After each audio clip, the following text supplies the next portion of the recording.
나는 내가 토끼가 나타나면 전체에 돌아갈 사슴을 팽개친 채 내 토끼를 잡을 것이다 라고 생각하시는 분은 손을 들어주시죠. 자, 그러면은 나는 내 앞에 오는 토끼를 놓치는 한이 있더라도 사슴을 반드시 잡겠다. 손 들어주시죠. 네, 여기. 왜, 사슴고기를 좋아하시나요? 토끼고기보다? 제가 사슴고기를 먹어보지 못해서 사슴고기를 좋아한다고 대답은 드릴 수 없고요. 친구들과 의리를 좀 저버릴 수 없는 성격이기 때문에 기다렸다가 사슴을 잡을 것 같습니다. 아주 훌륭한 답변을 해주셨는데요. 친구와의 의리를 지키기 위해서 나는 내 개인적인 이익을 버리겠다. 이런 얘기입니다. 참 좋은 얘기입니다. 그런데 여러분 생각해 보십시오. 여러분은 그런 자세를 갖추고 있는데 다른 사람은 당연히 나는 토끼를 잡으러 가겠다 이렇게 생각한다면 어떤 일이 벌어질까요? 여러분은 루저가 되는 게 아닐까요? 그죠?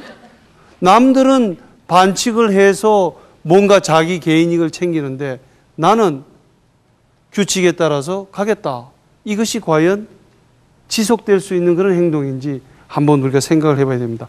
이게 바로 루소를 포함한 사회계약론자들이 어떻게 하면 그런 식으로 다른 사람의 등을 쳐서 자신의 개인 이익을 챙기는 사람들을 없앨 수 있을까 하고 생각하는 부분입니다. 자, 공존하는 세상 어떻게 만들 수 있을까요? 불법 무기를 소지한 용의자 두 사람을 잡습니다.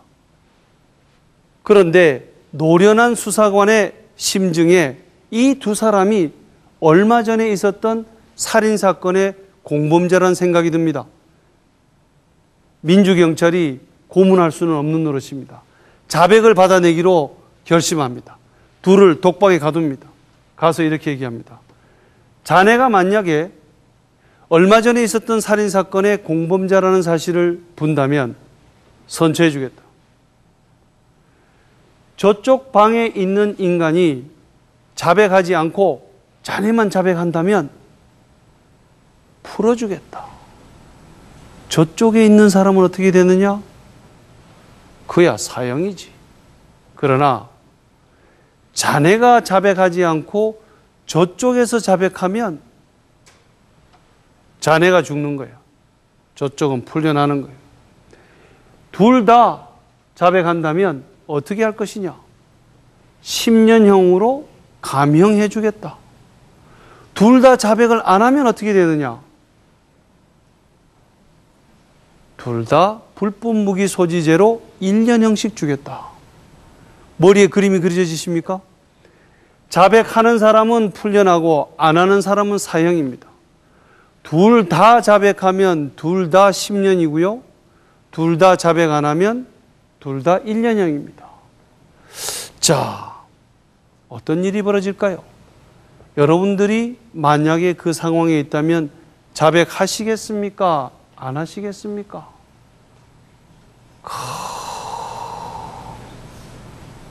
굉장히 심각한 주의 깊게 생각해서 답변하십시오. 사형당할 수도 있고 풀려날 수도 있고 10년형 받을 수도 있고 1년형 받을 수도 있습니다. 어떻게 하시겠습니까? 실험을 해봤더니요. 어떤 결과가 나오냐면 거의 대부분의 사람들이 자백하는 거로 나옵니다. 자백을 하면 상대방이 자백을 하든 안 하든 나한테 그중 좋은 일이 벌어지는 거고요. 자백을 하지 않으면 어떤 일이 벌어지게 되느냐? 사형당할 수 있는 겁니다. 사람은 자신의 목숨을 가장 중요하게 여깁니다. 이런 상황 속에서 토마스 홉스를 아시나요? 토마스 홉스는 영국의 철학자입니다. 당시에 영국에는 내전 상태였습니다. 여러분들 내전을 경험하시게 되면 그거보다 더한 비극이 없습니다. 지금 우리나라가 6.25라는 내전을 겪는 바람에 엄청난 혼란에 빠졌던 기억을 가지고 있습니다. 누가 적이고 누가 동지인지가 불분명한 상태에서 벌어지는 그런 내전을 종식시키고 싶은 것이 홉스의 바람이었습니다. 내전은 왕당파, 의회파, 왕의 권위는 하느님으로부터, 신으로부터 주어졌다고 하는 것이 왕당파고요. 또 의회파에서는 국민에 의해서 주어지는 것이라고 하는 그런 두 싸움에 영국은 찌들어가고 있었습니다. 토마스 홉스의 방식은 이런 식이었습니다. 만약에 이 세상에 법과 도덕이 존재하지 않는다면 어떤 일이 벌어지게 될까? 생각해 보셨은 적이 있습니까? 법과 도덕, 질서가 없다라고 하면 어떤 일이 벌어지게 될까? 토마스 홉스는 네 가지 전제를 합니다. 첫째, 인간이 바라는 것은 되게 비슷하다. 여기 명품 싫어하는 사람 있습니까? 나는 명품 싫어한다. 없죠? 그죠? 다 좋은 명품들을 가지기를 원합니다. 사람들이 원하는 건 되게 비슷합니다. 더군다나 의식주는 다 원하는 바입니다. 둘째, 사람들의 힘은 되게 비슷하다. 이 부분 좀 이상하지 않습니까?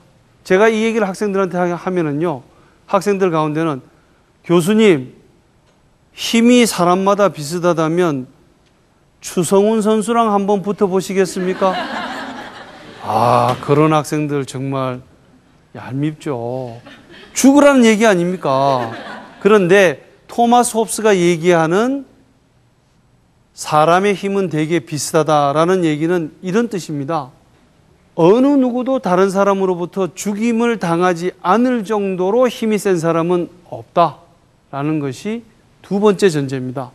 세 번째 전제는 이 세상에 존재하고 있는 좋은 것, 자원이라고 하는 것은 희소하다는 겁니다. 만약에 이 세상의 모든 것이 그냥 넘치고 넘칠 정도로 있다라고 한다면 그건 인간의 세상이 아니겠죠. 홉스가 얘기하는 세상은 모든 것이 부족한 상황입니다. 그렇다고 해서 절대적인 부족 상황이 아니라 상대적 부족 상황입니다.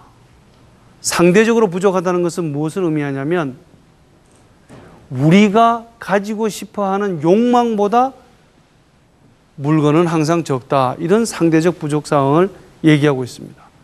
네 번째로 인간은 이기적이다. 모성애를 얘기하는 사람들이 있습니다. 그러나 모성애도 자기 자식에 대한 사랑이지 남의 자식에 대한 사랑은 아닙니다. 결국 남에 대한 사랑에는 아무리 깊어도 자기 자신에 대한 사랑보다 더 클 수 없다라고 홉스는 전제합니다. 이 네 가지를 자연 상태에서 전제를 하면 어떤 결과가 나올까요? 홉스의 예측은 만인에 대한 만인의 투쟁, 모든 사람이 모든 사람을 상대로 싸운다는 겁니다. 자, 한번 우리가 따져보도록 하죠. 서로 원하는 게 다르다면 너는 네 거, 나는 내 거, 서로 싸울 일이 없죠. 힘의 차이가 월등하게 있으면 추성훈 선수하고 저처럼 제압당하고 나면 싸움을 길게 끌 이유가 없습니다. 만약에 모든 물건이 풍부하게 있다고 한다면 싸울 필요가 없습니다. 각자 자기 가져가다 쓸 만큼 쓰더라도 충분히 남아 있으니까요. 만약에 형님 먼저 아우 먼저 식으로 서로 양보한다라고 한다면 싸울 이유가 없겠죠. 그렇지만 내 거도 내 거고 네 거도 내 거다. 이런 상황에 들어가면 싸우게 되는 겁니다. 그래서 홉스는 이 네 가지를 전제해서 만인에 대한 만인의 투쟁이 벌어진다라고 얘기를 하고 있습니다. 자, 이 만인에 대한 만인의 투쟁 상황 속에서는 어느 누구도 승자가 없습니다. 모두가 패자입니다. 왜냐고요? 어느 누구도 죽음의 공포로부터 자유롭지 못합니다. 언제 내가 죽을지 모릅니다. 다른 사람이 나를 죽이고 내 것을 뺏어갈 수 있으니까요. 죽음에 대한 공포 느껴보신 적 있습니까? 죽음 그 자체가 두려운 것이 아니고 죽음에 대한 공포가 두려운 겁니다. 두려운 것보다도 더 두려운 것은 없다는 얘기.